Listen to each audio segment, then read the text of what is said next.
بسم الله الرحمن الرحيم আসসালামু আলাইকুম রহমতুল্লাহ। সুপ্রিয় শিক্ষার্থীবৃন্দ, সুপ্রিয় 2024 ব্যাচে যারা এইচএসসি এবং আলিম পরীক্ষার্থী আছো, তোমাদের জন্য আরও একটি ধামাকা ক্লাস নিয়ে হাজির হয়েছি আমি হাসিবুর রহমান, শিক্ষার্থী, ঢাকা বিশ্ববিদ্যালয়। ওয়ান একাডেমির পক্ষ থেকে আজকের ক্লাসে থাকছে ঢাকা বিশ্ববিদ্যালয় 2022-23 সেশনের বাংলা প্রশ্নের সমাধান। এখন বলতে পারো এই প্রশ্নের সমাধান ক্লাসটা তোমার জন্য কেন এত ইম্পর্টেন্ট। যারা বর্তমানে ইন্টারমিডিয়েট এবং আলিম পরীক্ষা দিচ্ছ তাদের জন্য কিন্তু আগামী এক মাস পর আরও গুরুতর, আরও ইম্পর্টেন্টপূর্ণ এবং তোমাদের জন্য খুবই ভাইটাল ভর্তি যুদ্ধ, ঢাকা বিশ্ববিদ্যালয়ের ভর্তি যুদ্ধ অপেক্ষা করতেছে। এবং সেই ঢাকা বিশ্ববিদ্যালয় যেখানে ভর্তি হওয়ার জন্য সারা বাংলাদেশের লক্ষাধিক স্টুডেন্ট মাত্র 1700 সিটের জন্য লড়াই করে, সেখানে চান্স পাওয়ার জন্য এই প্রশ্নের সমাধান তোমাকে অবশ্যই করতে হবে। কেননা এই প্রশ্নের সমাধান করলেই তুমি জানতে পারবে বাংলায় কোথা থেকে সবচেয়ে বেশি প্রশ্ন আসে, কোথায় সবচেয়ে বেশি এমফাসাইজ করা দরকার, কোন কোন টপিক বেশি পড়া দরকার। এই বিষয়টা আজকের ক্লাস করলে তুমি খুব সহজেই বুঝতে পারবে। সো কথা না বাড়িয়ে আমরা চলে যাব প্রশ্নের সমাধানে এবং প্রথম প্রশ্নের সমাধান আমরা করব। সো শুরু থেকে শেষ পর্যন্ত তুমি যদি ক্লাসটা করো, আই থিঙ্ক তুমি খুব ভালোভাবে বুঝতে পারবা কোন টপিক কিভাবে সলভ করতে হবে, কোন টপিক বেশি পড়তে হবে। প্রথম প্রশ্নই দেখতে পাচ্ছ যে মুখস্থ বিষয় থেকে প্রশ্নটা আসছে। ইতিহাস বিষয়ে অভিজ্ঞ যিনি, তাকে এক কথায় কি বলা হয়? একটা অপশন আছে ঐতিহাসিক, ইতিহাসবেত্তা, নীতি, ইতিহাস রচয়িতা। নীতি তো হবেই না, কারণ ইতিহাসের সাথে এটার কোনো কানেকশন নাই। ইতিহাস রচয়িতাও আসলে হবে না। এখন দেখো ঐতিহাসিক আর ইতিহাসবেত্তা। ঐতিহাসিক কাকে বলা হয়? ইতিহাস রচনা অথবা লেখে যিনি, ইতিহাস রচনা করে বা লেখে যিনি, তাকে বলা হয় ঐতিহাসিক। তাকে বলা হয় ঐতিহাসিক। এরকম দুই একজন বিখ্যাত ঐতিহাসিকের নাম কি দেশে? যেমন হচ্ছে তোমার সৈয়দ আমির আলী, এরপরে ধরো আছে পি.কে. হিট্টি। এদের লেখা কিন্তু তোমরা বর্তমানে ইতিহাসের বইগুলোয় নিয়মিত পাও। সো এইসব ব্যক্তিদের আসলে বলা হয় ঐতিহাসিক। কিন্তু এখানে বলা হয়েছে ইতিহাস বিষয়ে অভিজ্ঞ যিনি, তার মানে ইনি ইতিহাস রচনা নাও করতে পারে। যদি আমি ইতিহাস বিষয়ে অনেক বেশি জানি, অনেক বেশি জ্ঞান আমি অর্জন করতে পারি, তাহলে আমাকে বলা হবে ইতিহাসবেত্তা। তার মানে সঠিক উত্তর হবে খ নাম্বার। দ্যাটস ওয়াই এ জায়গায় বলা হয়েছে ইতিহাস বিষয়ে অভিজ্ঞ যিনি, সঠিক উত্তর হবে ইতিহাসবেত্তা, নট ঐতিহাসিক। 2 নম্বর প্রশ্ন দেখতে পাচ্ছ শুদ্ধ থেকে আসছে, মানে বানান থেকে আসছে। তো এখন দেখো প্রথম বানানটা হরিতকি, এটা সঠিক, কিন্তু এখানে কিন্তু বলা হয়েছে শুদ্ধ নয়। অনেকেই কিন্তু প্রশ্ন সমাধানের সময় শুধু দেখো কোনটা শুদ্ধ, মানে শেষে যে বলা যে নয়, শুদ্ধ নয় বা কোনটি সঠিক নয়, সেই নয় কিন্তু অনেকে মনোযোগ দিয়ে আসলে সলভ করো না। তো তুমি যদি প্রশ্ন পড়ার সময় মনোযোগ দিয়ে প্রশ্ন না পড়ো, তাহলে কিন্তু সমাধান ঠিকঠাকভাবে করতে পারবে না। পরে দেখবা যে প্রশ্ন সহজ ছিল কিন্তু তুমি উত্তর করে আসতে পারো না সঠিকভাবে। সো দ্যাটস ওয়াই এই জায়গায় লক্ষ্য রাখতে হবে যে শুদ্ধ বানান নয় কোনটা। সো হরিতকি শুদ্ধ, উষা শুদ্ধ, উচ্ছল শুদ্ধ, তাহলে শুদ্ধ হইল না উরু। এই বিষয়টা এ জায়গা হবে দীর্ঘকার। সো এই জন্য এই বানানটা কিন্তু শুদ্ধ হয় না। দ্যাটস ওয়াই এ জায়গা সঠিক উত্তর হবে গ নাম্বার। সঠিক উত্তর হবে গ নাম্বার। ওকে, ফাইন। সো আমরা চলে যাচ্ছি পরবর্তী প্রশ্নে। 3 নম্বর প্রশ্নে কি বলতেছে? কেন কবি আজ এমন উন্মানা তুমি? এখানে উন্মানা শব্দের উত যে অর্থ বহন করে, বেসিক্যালি এটা কিন্তু আসছে তাহারেই পরে মনে, তাহারেই পরে মনে কবিতা থেকে। তাহারেই পরে মনে, তাহারেই পরে মনে এই কবিতা থেকে, কবি সুফিয়া কামালের এই কবিতা থেকে এই লাইনটা নেওয়া হয়েছে। এবং উন্মনা বলতে এখানে বোঝানো হয়েছে উদাসীন। উন্মনা বলতে বোঝানো হয়েছে উদাসীন। দ্যাটস ওয়াই এই উন্মনার উত দ্বারা মূলত বাহির বোঝানো হয়েছে, কেননা মনোযোগ না থাকা, কনসেন্ট্রেশন না থাকা, এই বিষয়টিকে মূলত উন্মনা বলা হয়েছে। কেননা যখন ফাল্গুন মাসের আবির্ভাব ঘটেছিল তখন কিন্তু কবি আসলে কবিতা রচনার সাথে কানেক্টেড ছিল না। তিনি কিন্তু স্বামীর যে মৃত্যু, সেই শোকাহত অবস্থায় আসলে তখন দিনাতিপাত করতেছিল। 4 নম্বর প্রশ্নে চলে আসছি, ফেব্রুয়ারি 1969, এটার লেখকের নাম হচ্ছে শামসুর রহমান। অনেকেই কিন্তু তোমরা এই বানানটা ভুল করো, সো এটা ভুল করা যাবে না, দ্যাটস ওয়াই এটা লিখে দিলাম। Okay fine. সো এই ব্যক্তির লেখায় 21-এর চেতনার রং কি? এই গল্পে মূলত বা এই কবিতায় তোমার কৃষ্ণচূড়া একটা ফুলের নাম কিন্তু উল্লেখ হয়েছে, এবং কৃষ্ণচূড়া ফুলের রং হচ্ছে লাল, দ্যাটস ওয়াই এটা সঠিক উত্তর হবে লাল। যেহেতু শহীদের রক্তের সাথে কৃষ্ণচূড়ার রঙের একটা মিল রয়েছে, দ্যাটস ওয়াই এটা সঠিক উত্তর হবে লাল রং। Okay fine. চলে যাচ্ছি 5 নাম্বার প্রশ্নে। শনিতে 7, মঙ্গলে 3, আর সব দিন দিন। এটা কিন্তু তোমরা অনেক বেশি শুনতে পাইছো, এবং তোমরা আই থিঙ্ক কোনো স্টুডেন্ট না যে এটা আসলে কখনো শোনো নাই, এবং এটা একটা প্রচলিত বচন। মানুষ যেটা অনেক বেশি বলে এটারই কিন্তু বচন বলা হয়। সো এইটা আই থিঙ্ক লাইফে তোমরা কোনো না কোনো সময় শুনছো। তো বচন থেকেও কিন্তু একটা প্রশ্ন তোমাদের আসছে, যেটা আসলে অহরহ প্রায় সময় ব্যবহৃত হয়, আমরা কথা প্রসঙ্গে বলে থাকি। 6 নম্বর প্রশ্ন আসছে সমার্থক শব্দ থেকে। বিগত বছরের প্রশ্ন যখন 22-23-এর সলভ করেছি, তোমাদের বারবার বলেছি যে মুখস্থ পাঠে সমার্থক শব্দ, বিপরীত শব্দ, এক কথায় প্রকাশ এবং পারিভাষিক শব্দ, এখান থেকে কিন্তু অনেক বেশি প্রশ্ন হয়, বা কমপক্ষে প্রত্যেকটা টপিক থেকে একটা প্রশ্ন থাকে। দ্যাটস ওয়াই এই মুখস্থ পাঠে তোমাদের অনেক বেশি গুরুত্ব দিতে হবে, এবং মেমোরাইজ করার কোনো বিকল্প নাই। ফাইন। এখন চলে আসছি পর্বতের সমার্থক শব্দ 9 কোনটি? দেখছো ঢাকা বিশ্ববিদ্যালয় কিন্তু একটু ঘুরে করে, এ জায়গা বলে নাই যে সমার্থক শব্দ কোনটি, এ জায়গা বলছে সমার্থক শব্দ 9 কোনটি। তার মানে তোমার জানতে হবে যে কোনগুলো সমার্থক শব্দ, 3টে সমার্থক শব্দ জানতে হবে। আচ্ছা ফাইন। তো এই জায়গায় শৈল, অচল, অদ্রি সবগুলোই হচ্ছে পর্বতের সমার্থক শব্দ, কিন্তু মেদিনী বলতে পৃথিবী বোঝায়, বা তোমার মেদিনী বলতে মূলত পর্বত বোঝানো হয় না, দ্যাটস ওয়াই এই মেদিনী হবে সঠিক উত্তর। চলে যাচ্ছি 7 নম্বর প্রশ্নের সমাধানে। বতর দিনে মগরা মগরা ধান আসে। এই যে মগরা স্ফীত হরফ চিহ্নিত পদটি হলো, এই যে মগরা মগরা দ্বারা মূলত বোঝানো হয়েছে ধনাত্মক অব্যয়। এর কারণ হচ্ছে এ জায়গায় ইতিবাচক অর্থে বা তোমার মগরা মগরা দ্বারা ধানের আধিক্য বোঝানো হয়েছে, দ্যাটস ওয়াই এই অব্যয়টা এখানে ধনাত্মক হিসেবে কাজ করছে। দ্যাটস ওয়াই এটা হবে তোমার যে, অথবা এটা ধরো যে রাশি রাশি ধান, সো রাশি রাশি মগরা মগরা, এই যে রিপিট হয়, দ্বিত্ব হয়, এই বিষয়গুলো মূলত ধনাত্মক অব্যয়ের মধ্যে গণিত হয়।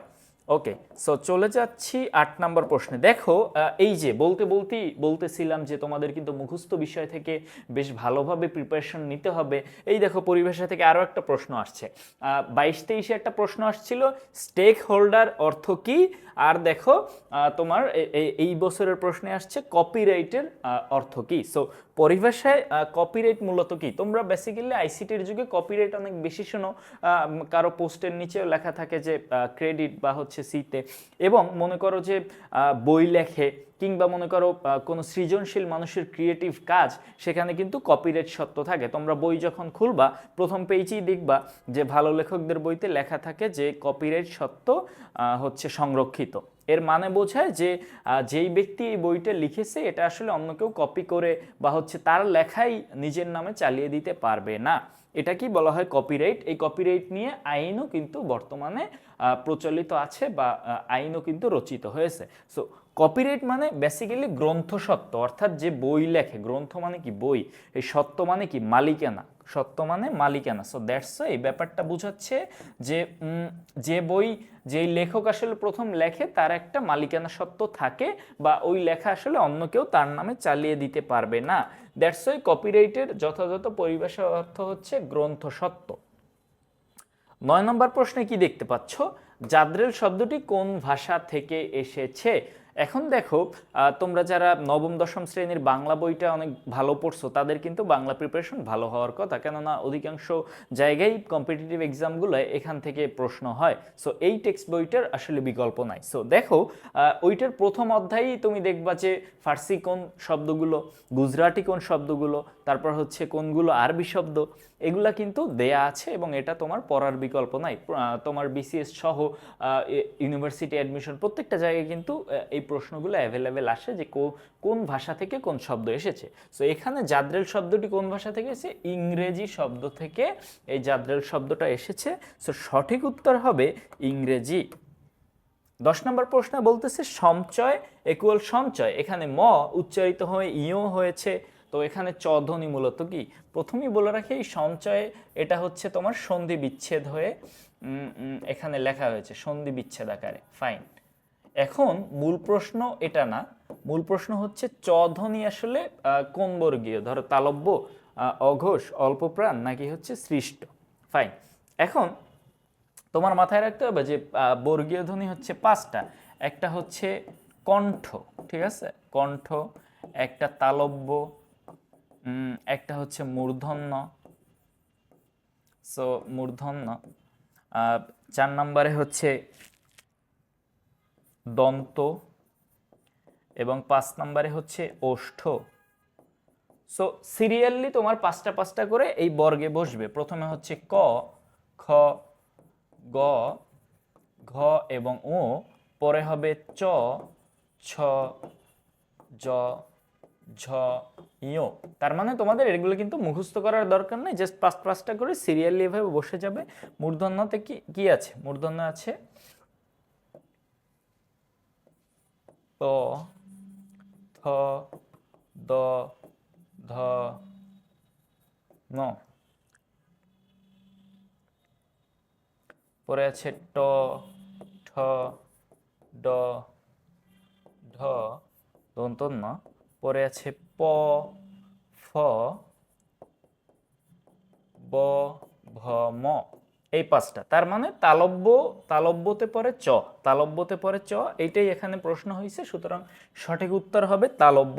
এখন তোমাদের একটু বলে রাখি যে কণ্ঠ কোথায়, যখন তুমি ক, খ, গ, ঘ এগুলো উচ্চারণ করে দেখবা যে গলার এই মাঝখানের জায়গাটা কম্পন সৃষ্টি হচ্ছে।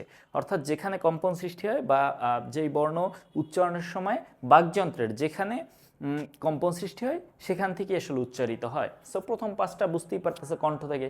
তালব্য কোন জায়গা? দাঁতের উপরে এমন একটা জায়গা যেখানে একটু রেখা রেখা আকৃতি, খুব মসৃণ না, অল্প একটু জায়গা দাঁতের ভিতর দিয়ে, সো ওই জায়গাটা হচ্ছে তালব্য। সো চ, ছ, জ, ঝ এগুলো উচ্চারণ করলে কিন্তু জিহ্বাটা ওখানে লাগে, স্পর্শ হয়। এরপরে মূর্ধন্য কোন জায়গা? ওই যে তোমার খাঁজ খাঁজ বা হচ্ছে রেখা রেখা আকৃতির মুখের ভিতরে যে জায়গা, এর পরবর্তীতে পাশাপাশি একটা জায়গা আছে যেটা মসৃণ এবং হচ্ছে বেশ জায়গা নিয়ে পিচ্ছিল জায়গাটা, ওখানে যখন তুমি তথা এগুলো উচ্চারণ করো দেখবা যে ওই যে মূর্ধন্য স্পর্শ করে। এরপরে তুমি চলে যাবা দন্ত, যখন ট, ঠ, ড, ঢ এগুলো চলে যাবা দেখবা যে তোমার দন্ত থেকে বা দাঁতের সাথে জিহ্বার স্পর্শ লাগে। পরবর্তীতে ওষ্ঠ, প, ফ, ব, ভ, ম এগুলো দেখবা ঠোঁট থেকে স্পর্শের মাধ্যমে এই বর্ণগুলো উচ্চারিত হয়। সো সঠিক উত্তর হবে তালব্য। এরপর চলে আসছি আবিধানিক ক্রম অনুসারে সাজানো শব্দগুচ্ছ। আবিধানিক ক্রম মানে কি? যেটা ডিকশনারিতে আসলে শব্দগুলো কিভাবে আমরা খুঁজি, ইংলিশে প্রথমে এ বি সি ডি এভাবে সিরিয়ালি খুঁজি, বাংলার ক্ষেত্রেও ক, খ, গ, ঘ, উ এভাবে সিরিয়ালি খুঁজবে। তার মানে এই জায়গায় তুমি দেখতে পাচ্ছ যে প্রথমে আছে সরেয়া, ফাইন, সরেয়া এগুলো সিরিয়ালি আসছে। পরের বর্ণটাও দেখতে হবে যে সিরিয়ালি আসছে কিনা। পরে আছে তালব্যস্বর, কিন্তু এরপরে আছে ল, এইটা কিন্তু মিলে নাই, এটা কিন্তু মিলে নাই, কেননা তালব্যস্বর আগে ল আসবে। এরপরে দেখো আবার আসছে ম, তার মানে মটা পরে হবে কিন্তু লটা কিন্তু আগে হবে। এরপর দেখো তুমি সরেয়া, সরেয়া, সরেয়া, প্রথমে সরেয়া আছে কিন্তু এই জায়গায় আছে দন্তন্য, এই জায়গায় আছে ত, ত কিন্তু দন্তন্যার আগে আসবে, তার মানে সিরিয়াল ব্রেক করছে। সো এই দুইটার একটাও হবে না। এরপর দেখতে পাচ্ছ ইলিশ, ইতিহাস, ইমারত, এই জায়গায় তুমি দেখতে পাচ্ছ রশ্মি, রশ্মি, রশ্মি, পরে দেখতে পাচ্ছ ল, পরে ত, পরে আছে ম। এখন কিন্তু এই ল এর আগে তটা আসবে, তার মানে সিরিয়াল ব্রেক করছে, মানে সিরিয়ালি বর্ণগুলো আসতে হবে। পরে দেখো রস্যু, রস্যু, রস্যু, পরে চ, পরে ট, পরে ঠ, এগুলো কিন্তু সিরিয়ালি হয়েছে বিধায় এইটা হবে সঠিক উত্তর, ঘ নাম্বার হবে সঠিক উত্তর। সো আবিধানিক ক্রমানুসারে ব্যাপারগুলো তোমাদের খুব ভালোভাবে বুঝতে হবে। অব্যয়ীভাব সমাসের উদাহরণ কোনটি? অব্যয়ীভাব সমাসে অব্যয় অনেক বেশি প্রাধান্য পায় এবং এ জায়গায় সঠিক উত্তর হবে যথারীতি। কেন? কেননা রীতিকে অতিক্রম না করে, এটার মানে ব্যাসবাক্য কি হয়? রীতিকে অতিক্রম না করে, রীতিকে অতিক্রম না করে, এটা হচ্ছে যথারীতি। এখন তাহলে প্রশিক্ষিত কেন হবে না? পরা এটা থাকে প্রাদি সমাসে, এই জন্য এটা হবে না। আর এই যে সপ্তাহ 7 দিনের সমাহার, এটা হবে দ্বিগু সমাস যেহেতু সংখ্যা আছে। দ্যাটস ওয়াই সঠিক উত্তর হবে খ নাম্বার, মানে যথারীতি হবে অব্যয়ীভাব সমাসের উদাহরণ। তারপর দেখতে পাচ্ছ মুখস্থ পাঠের একটা বিষয় আউলিয়া চাঁদ অর্থ কি? আউলিয়া চাঁদ হচ্ছে বিচলিত ব্যক্তি। আউলিয়া চাঁদ মানে বিচলিত বস্তি, এবং এটা এই বাগধারাটা হচ্ছে মুখস্থ করার বিষয়, এটার বিশ্লেষণ নাই। সো তোমার খুব ভালোভাবে মুখস্থ পার্টের পড়াগুলা এগুলো কিন্তু তোমার পড়তে হবে, নতুবা কিন্তু ফুল মার্কস বাংলায় ক্যারি করা পসিবল হবে না। পরে দেখতে পাচ্ছ উপন্যাস থেকে একটা প্রশ্ন আসছে, লালসাল উপন্যাসের প্রদীপের আলোর সাথে তুলনা করা হয়েছে কাকে? আওয়ালপুরের পীর, রহিমা, জমিলা নাকি মজিদ? আচ্ছা, প্রদীপের আলোর সাথে তুলনা করা হয়েছে কার?